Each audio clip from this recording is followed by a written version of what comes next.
আপনারা দেখছেন বাংলা এগিয়ে।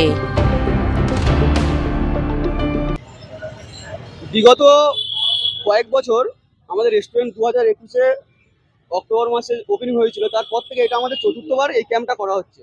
প্রত্যেক বছরের ন্যায় এবছরে আমরা এই ক্যাম্প আয়োজন করেছি। এটা সেকেন্ড সোমবার আর থার্ড সোমবার, দুদিনে আমাদের এই ক্যাম্প থাকবে। প্রত্যেক বছর জিটি রোড দিয়ে দর্শনার্থীরা শেওড়াফুলি থেকে জল তুলে তারকেশ্বরে ভোলেনাথের মন্দিরে নিয়ে যায়।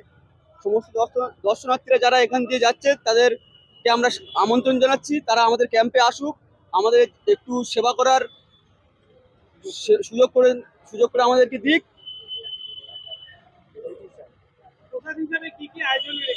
প্রসাদে আমাদের পানীয় জল এবং লুচি, আলুর দম, এছাড়া রোয়াবজা করা হয়েছে। আবার এখন খিচুড়ির আয়োজন হচ্ছে, সেটাও একটু করে প্রসাদ হিসেবে চলে আসবে। ক্যাম্পটা আমরা মোটামুটি 12টা পর্যন্ত চালাবো, 12টা সাড়ে 12টা পর্যন্ত। ক্যাম্পটা আমরা 7টা থেকে শুরু করবো।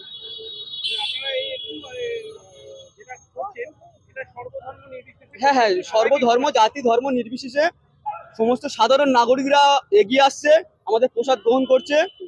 তাদেরকে আমরা আমন্ত্রণ জানাই, তারা এসে আমাদের এই ক্ষুদ্রতম অনুষ্ঠান আয়োজন করছে, তারা এসে আমাদের আরো সাফল্যমণ্ডিত করুন প্রোগ্রামটাকে। কি বলবেন এই পূর্ণ দিনে, কি বলবেন মানুষের সেবায়, কি বলবেন?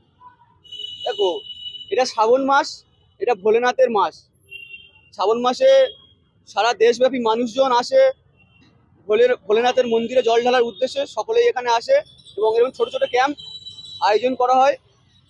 আমরাও আয়োজন করেছি, সবাই আসুক, এসে আমাদের প্রসাদ গ্রহণ করুক এবং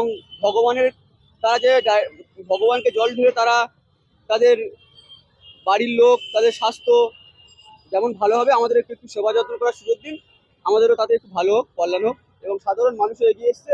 এই প্রসাদ জনকল্যাণের জন্য করা হয়েছে, জাতি ধর্ম নির্বিশেষে সবাই আসছে এবং প্রসাদ গ্রহণ করছে। এতে আমরা খুবই আনন্দিত। আমার নাম পবিত্র হালদার।